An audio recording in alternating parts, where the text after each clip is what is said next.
¿sí? Tanto la tierra rural como la tierra urbana. Si estuviéramos hablando hace algunas décadas, hablaríamos de la distribución de la tierra rural, de la tierra de la revolución productiva o la revolución agraria, etcétera. Bueno, hoy deberíamos encaminarnos a una revolución urbana en este sentido, ¿no? Es decir, a cómo distribuir la tierra urbana. La tierra urbana pasó a ser, obviamente, el gran elemento, ¿no? El otro factor, el capital. El capital, nuevamente, tenemos la idea de entenderlo solo como la plata.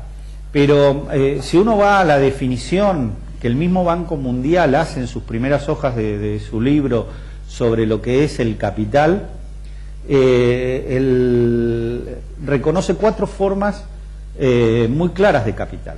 La del capital natural, y después vamos a hacer alguna mención a cómo el medio ambiente nos brinda una cantidad de servicios que son importantísimos para nosotros y que si no tendríamos que pagar por ellos.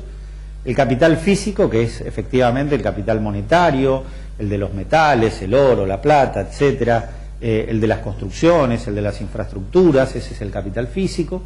El capital humano, lo que nosotros sabemos, nuestros conocimientos, con lo que nosotros trabajamos, nuestras habilidades, etcétera. Y el capital social, es lo que nosotros como sociedad logramos hacer, nuestras fortalezas o nuestras debilidades, ¿no? Ahí es el ejemplo típico, ¿no? Que la ciudad más limpia es la que nos ensucia, ¿no? Si yo estando todos los días con toda la gente tirando papeles, tengo que gastar mucho en limpieza de la ciudad para que esté limpia. Y esa plata me la puedo ahorrar si hay un capital social donde la gente no ensucia, ¿se entiende?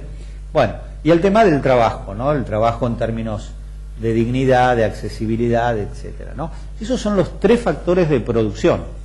¿Cómo distribuimos esto, no? ¿Cómo estamos en la distribución de esto? Y acá es donde vemos que tenemos enormes diferencias. Tenemos enormes diferencias en la distribución de la tierra, en la distribución del capital. Distribuir capital es tener un colegio de primera o tener colegios de primera calidad en todas la planta urbana de nuestra ciudad, y no con las diferencias que muchas veces aparecen, ¿no?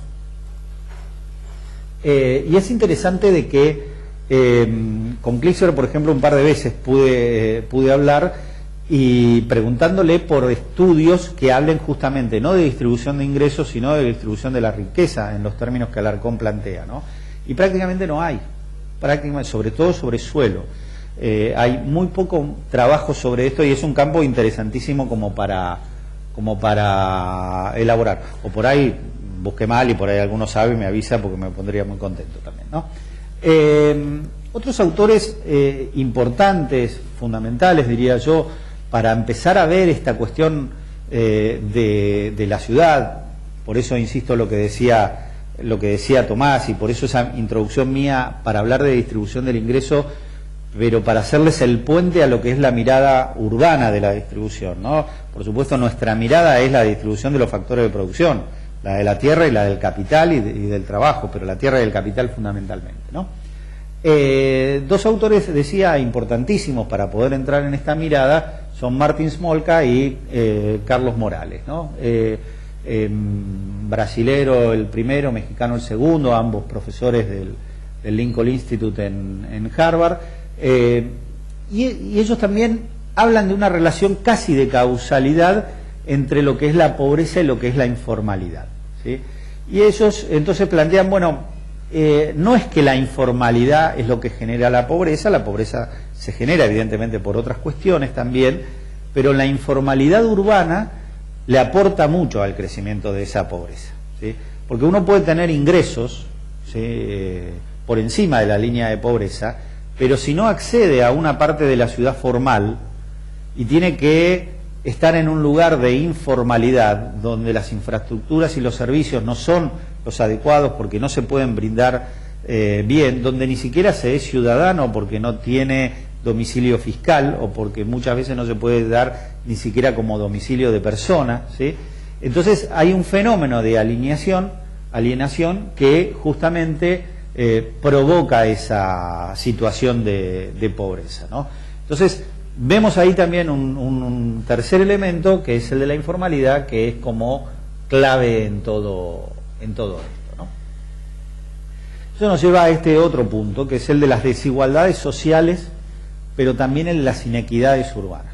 sea, somos conscientes que hay desigualdades sociales, que desde el punto de vista social tenemos grandes diferencias tanto en ingresos como en riquezas y que tenemos que trabajar por eso, pero también vemos que nuestras ciudades son muy inequitativas en ese sentido. No solo son la expresión de esas desigualdades, son la oferta que estamos alimentando sobre esas desigualdades. Porque si fueran solo la expresión es como la ciudad que cada uno ha ido construyendo, pero somos las ciudades que nosotros también replicamos como gobiernos, donde muchas veces se invierte más en las zonas que mejor están y se invierte menos en las zonas más postergadas. Ahora, este fenómeno en Latinoamérica de grandes diferencias se da con una característica de proximidades muy fuertes, ¿no? Y eso lo podemos ver tanto en los centros como en las periferias de Latinoamérica, ¿no? En ese sentido, yo me gusta utilizar, y es casi un argumento para mencionar todo este trabajo de Fernández Wagner y de muchos otros que trabajan en el movimiento por la reforma urbana, ¿no? Porque realmente hacen un aporte desde la investigación y de la propuesta que es sumamente significativo, ¿no? Y estas fotos son claras, ¿no? Ese centro de Buenos Aires o de muchas ciudades donde las villas más pujantes están en los lugares muy próximos a los lugares más caros, ¿sí? Y eso lo podemos ver replicar en ciudades de otros países y en las nuestras también, o la periferia, ¿no? La periferia con el barrio cerrado o el barrio parque, y el asentamiento informal o la villa también de una manera muy próxima. Fíjense que la ciudad se nos da de esta manera. Seguimos insistiendo con planes de desarrollo donde se localiza de manera diferente los sectores más humildes de los sectores más ricos. Seguimos pensando que desde el código vamos a poder justamente ordenar de esa manera la situación, cosa que obviamente mirando un poquito la experiencia internacional nos damos cuenta que no es así, ¿no? En todo caso, vamos viendo cómo esa demanda por la ciudad es muy distinta, tanto para los sectores más pudientes como los medios y los más bajos, y entonces vemos que el tema que tenemos que enfrentar es un tema muy diverso, no es solamente el tema de un pequeño porcentaje o un mediano porcentaje de gente que está en una condición, sino que obviamente es muy variado, ¿no? Por un lado, los sectores medios y altos, medios altos, que son los que buscan un estilo de vida distinto y entonces con un consumo de tierra muy alto, y en estos días ha estado muy en boga, lamentablemente, por el tema de las inundaciones. Pero fíjense que con solo un 10% de población de la que tiene la ciudad de Buenos Aires, la periferia de lo que es el Gran Buenos Aires ha replicado 2,5 veces la superficie de la capital federal. Es decir, es cierto que nuestra pampa húmeda y nuestro país es muy generoso en tierra, pero bueno, digamos, es como una cifra como sumamente importante de suelo para poca gente, ¿no? Y sobre todo sin una estrategia que permita a otros sectores también ubicarse de una manera racional, ¿no? Con una modificación del medio ambiente que, bueno, no es el momento ahora, por ahí dentro de un rato, pero no es el momento ahora a tocar, ¿no? Por otro lado, los sectores medios, sectores medios muy amplios en nuestro país, que, bueno, básicamente enfrentan dos problemas, ¿no? Uno que tiene que ver con el tema de los alquileres. Seguimos sin una ley que regule los alquileres, por lo tanto esto es algo que está solamente atendiendo una parte del problema, que es la seguridad al propietario, pero no las necesidades de los inquilinos. Por otro lado, tampoco hay una política, hay algunas acciones en los últimos años, yo diría tímidas, respecto de lo que pueden ser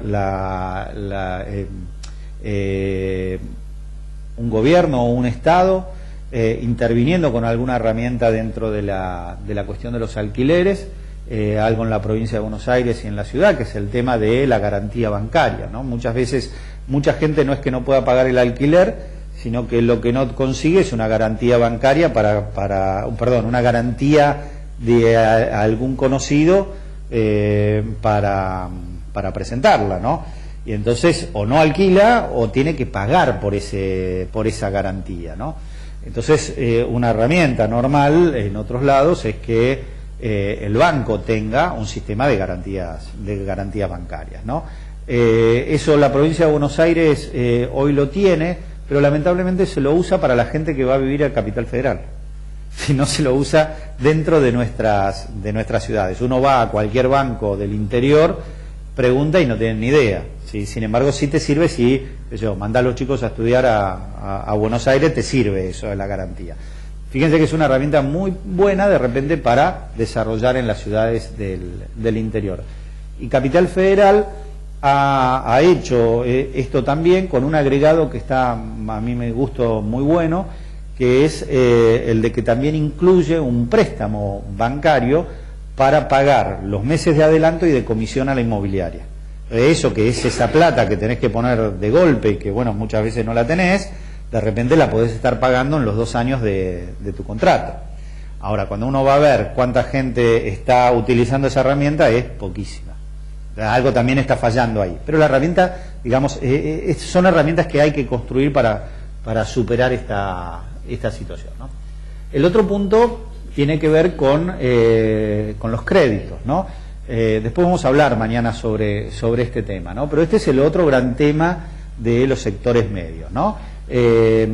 Procrear mediante, esto ha cambiado en una parte interesante, ¿no? Es decir, cuando hoy hablamos de un sistema de crédito blando, estamos hablando por ahí del programa de crédito argentino que da esa posibilidad. Ahora, sigue siendo inaccesible para muchos otros. Es decir, uno saca esa acción del Estado y vas a los bancos a ver los créditos hipotecarios y son imposibles, ¿sí?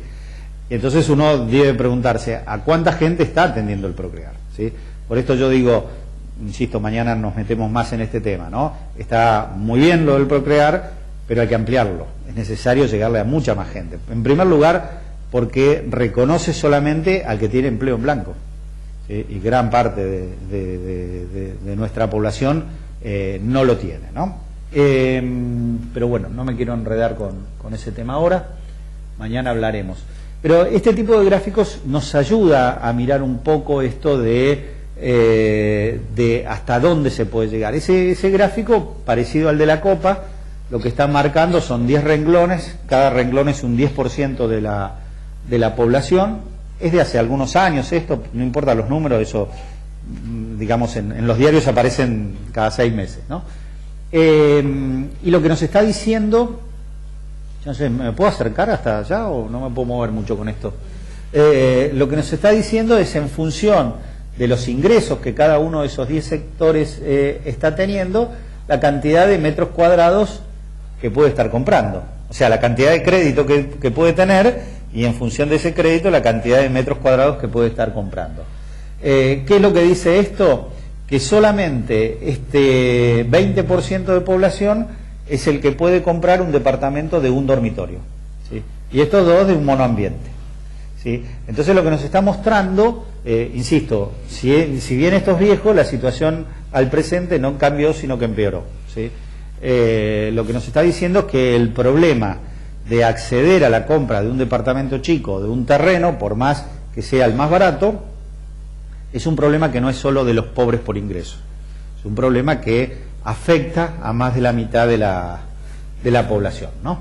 Bueno, de eso vamos a hablar mañana. Entonces, cuando vemos justamente lo que tiene que ver con el acceso al suelo o a la vivienda, vemos una situación de estas características. Mañana voy a mostrar un gráfico un poco más nuevo, pero un mercado formal, el mercado formal es el que tiene que ver con la capacidad de ahorro o el acceso al crédito, que más o menos rondan el 20%, ¿sí? Hay un 20 y pico por ciento, un 20% más, yo voy a decir, ¿sí? que es el que tiene una capacidad, pero no toda, y de alguna manera se la rebusca como para llegar, ¿sí? Pero después hay una cantidad muy grande de población que puede, pero en el mercado informal. Y hay situaciones críticas, ¿sí? Es decir, hay un 20% que puede, hay un 20% más que de alguna manera se lo puede llegar, ¿sí? Pero después hay un 60% que está verdaderamente complicado, ¿sí? Hoy el Procrear está llegando a esta transición y algunos de esta parte, ¿sí? Sí, pero después para abajo estamos con complicaciones, ¿no? Entonces hay que ver esas distintas diferencias. Y bueno, como decía, en los sectores más humildes, no necesariamente en las situaciones críticas, ¿sí? Lo que vemos es gente que puede tener un trabajo incluso digno, ¿sí? Un trabajo en blanco, pero que vive en condiciones de informalidad. Pero en esa informalidad también hay un mercado, ¿sí? Un mercado que muchas veces para nosotros no existe. A mí me ha pasado ver municipios que desde el punto de vista catastral desconocen montones de áreas, ¿sí? No, eso no está en el plano, no está en el código, así que no existe. Si están a las casas ahí, tenés como 28 manzanas. No está, ¿sí? Es decir, estas cuestiones son como importantes a reconocer y a entenderla, ¿no? Porque hay una movilidad, hay un movimiento de la economía en estos lugares que es sumamente fuerte, ¿no? Y por último, para terminar esta primera partecita, es también en estos puntos, muchas gracias, en estos puntos que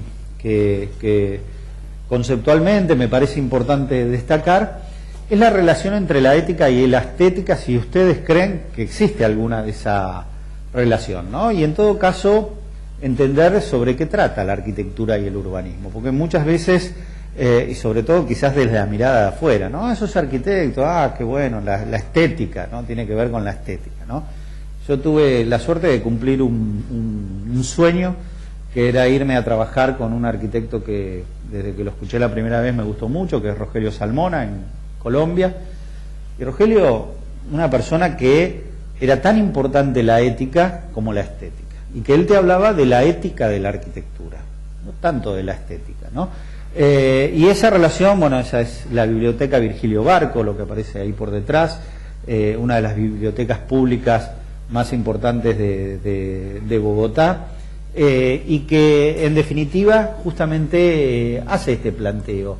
La arquitectura colombiana, a partir sobre todo de dos gestiones, la de Peñalosa en Bogotá y la de Sergio Fajardo en Medellín, han puesto sobre el tapete la necesidad de una ética de la arquitectura y del planeamiento, ¿no? Desarrollando equipamientos comunitarios muy significativos, como es este parque y biblioteca en zonas de la periferia de Medellín, ¿sí? Llevando la mejor calidad a los sectores más humildes, ¿no? Y ellos en sus charlas y en sus escritos ellos lo ponen de esta manera, ¿no? Fajardo incluso dice: durante años hemos acrecentado esas desigualdades, porque entendemos las desigualdades, pero cuando hay que invertir ponemos la mejor parada de colectivo en el centro y la que sacamos en la periferia. Y lo mismo hacemos con la plaza, y lo mismo. Dice, entonces hoy tenemos que hacer una desigualdad positiva. Hoy los mejores equipamientos los tenemos que llevar a los lugares más humildes, justamente para provocar ese cambio, y es lo que tanto Peñalosa como Fajardo van a hacer en sus gestiones, ¿no? Este es el Colegio Santo Domingo de Carlos Pardo, un premio de la Bienal de Arquitectura en el año 2011. Es justamente uno de esos casos. 10 colegios de primera calidad, mejores que cualquier colegio privado, pero hechos por el Estado en los lugares no solamente más pobres, sino más violentos de Medellín, ¿no? Entonces ahí podemos combinar esa cuestión estética con la ética, ¿no? El sistema de transporte, de movilidad, que comienza su historia revolucionaria en América Latina, en Curitiba, en los 80, pero que da un salto cualitativo en Bogotá a fines de los 90, en el 2000, cuando se inaugura el Transmilenio, y hoy hablábamos con Adriana un poco de esto, porque uno se sube y obviamente va muy lleno, ¿no? Por eso hoy cariñosamente y no tan cariñosamente le dicen, en vez del Transmilenio, el Transmilleno, ¿sí? Pero bueno, la densidad de las ciudades, incluso en los países desarrollados, nos muestra sistemas de transporte masivo colapsados, ¿no? Sin embargo, cuando uno conoce lo que era el sistema de transporte público años antes a esta transformación, el cambio es enorme, ¿no? Y la verdad que hoy uno, en horas que no son picos, se puede trasladar de una manera rápida, eficiente y muy cómoda, ¿no? Porque no se trata solamente de darle velocidad al pasajero, sino de reducir la cantidad de vehículos, ¿sí? Por ahí transitaban cantidades de líneas de colectivos y ahora todas quedan resumidas en esas troncales con algunos complementos, ¿no?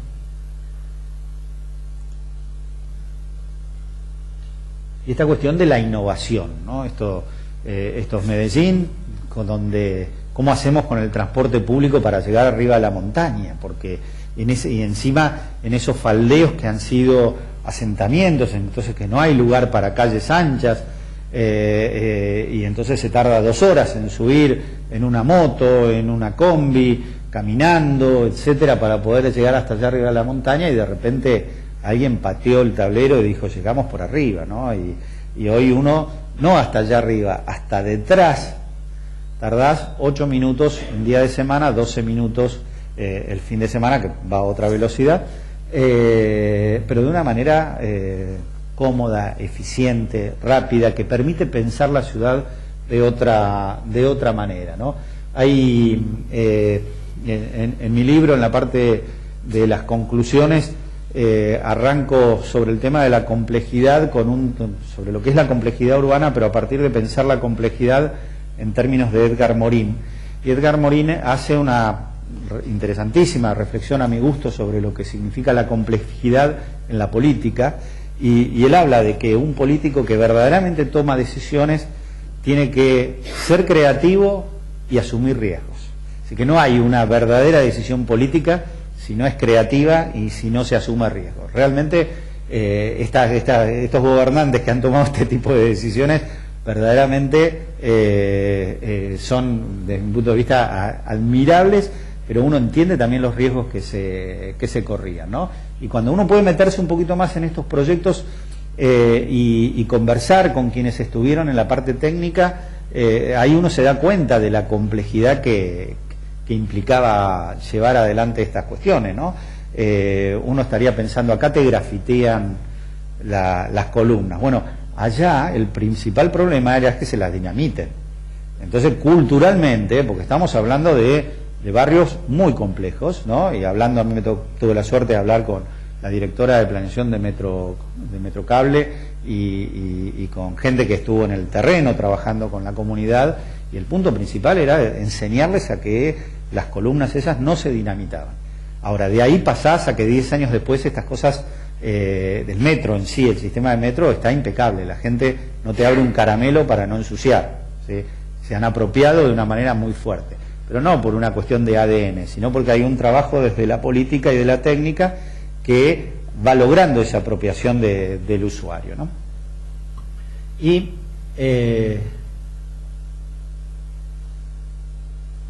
bueno, esto es justamente al final de todo ese viaje en el Metrocable, es como la otra punta, ese desarrollo de la ciudad densificada, ya no de la parcela por parcela, la ciudad difusa, ¿no? Porque si yo puedo llegar rápido, ellos empezaron a desarrollar el campo, es decir, se fueron más allá de la periferia, porque la periferia cada borde iba siendo más pobre, y uno piensa que el más pobre estaba arriba de la montaña, no, el más pobre estaba detrás de la montaña. Lo que hicieron con ese sistema de transporte es pasarle por arriba, llegar hasta la ruta, empezar a densificar desde la ruta, y están viniendo arreglando la ciudad desde atrás, ¿sí? Pero de una manera densa. Entonces pueden tener ahí una cantidad de edificios, pero también ahí tenés el hospital de alta complejidad, ¿sí? Y estás a 8 minutos de un centro deportivo, del centro de la ciudad, etcétera, ¿no? Entonces, fíjense que hay una concepción muy distinta de la ciudad que nosotros hoy por lo general estamos planificando, ¿no? La discusión también hoy pasa mucho por el tema de la vivienda de interés social, y para nosotros la vivienda de interés social es periferia, y no periferia rica, como tienen, por ejemplo, los españoles, están obligados a generar mixtura social. Si hay un área rica, hay también de otros segmentos de la población. Para nosotros, y a mí me ha tocado discutirlo en la Cámara en la legislatura mucho, pero no, ¿cómo? Está muy instalado esto de que si acá en la zona norte están los ricos, en la zona sur están, ¿sí? Y no es así, ¿no? Y hoy la discusión también es, ¿por qué la vivienda de interés social tiene que estar en la periferia? En la periferia, justamente, el que está en la periferia, el que tenga vehículo, etcétera. Si empecemos a discutir si la vivienda de interés social no puede participar de las distintas centralidades, ¿no? Este es el último Premio Nacional de Arquitectura de Interés Social en Colombia, y está en una zona muy céntrica de Medellín, ¿no?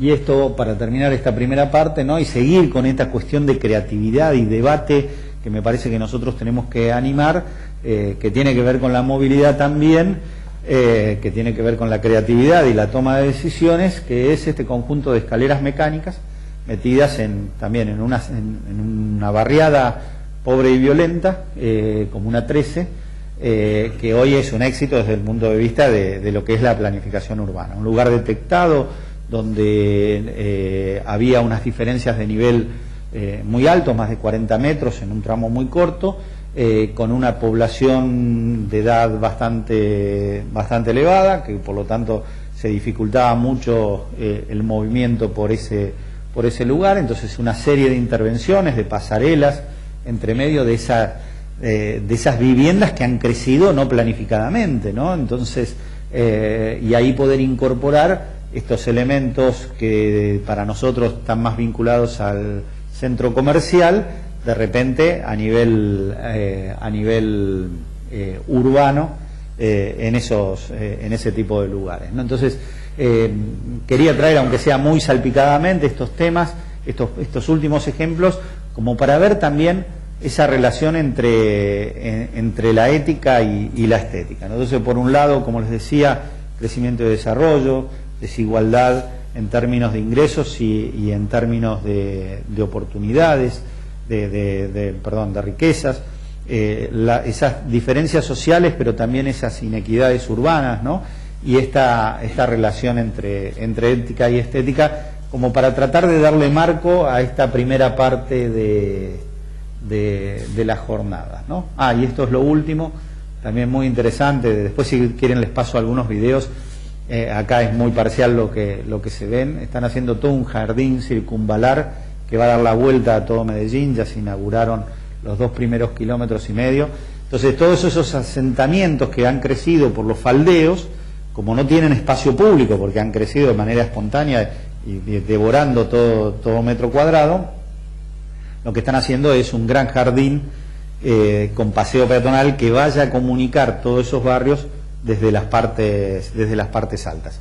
Pero más allá del concepto, lo que es interesante de la obra, la calidad con que se hace ese paseo es realmente interesantísimo, ¿no? A mí me toca muchas veces, y en mi ciudad particularmente, ver cómo se hace una ciclovía o una bicisenda y ni siquiera se nivela para poner el hormigón o el asfalto, ¿no? Así como viene el terreno, ahí que vas, ¿sí?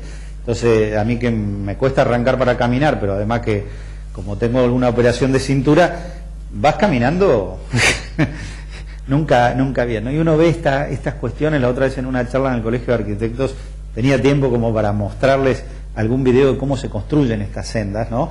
Y es realmente fantástico el cariño que se le pone desde el diseño hasta la obra, pero también a la decisión política de cómo llevar adelante esa obra, con incluso la posibilidad de que los vecinos participen, la contratación de la mano de obra ahí del barrio, etcétera, ¿no?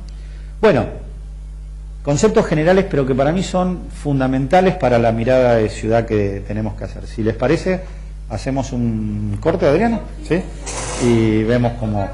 Dale, bueno, listo.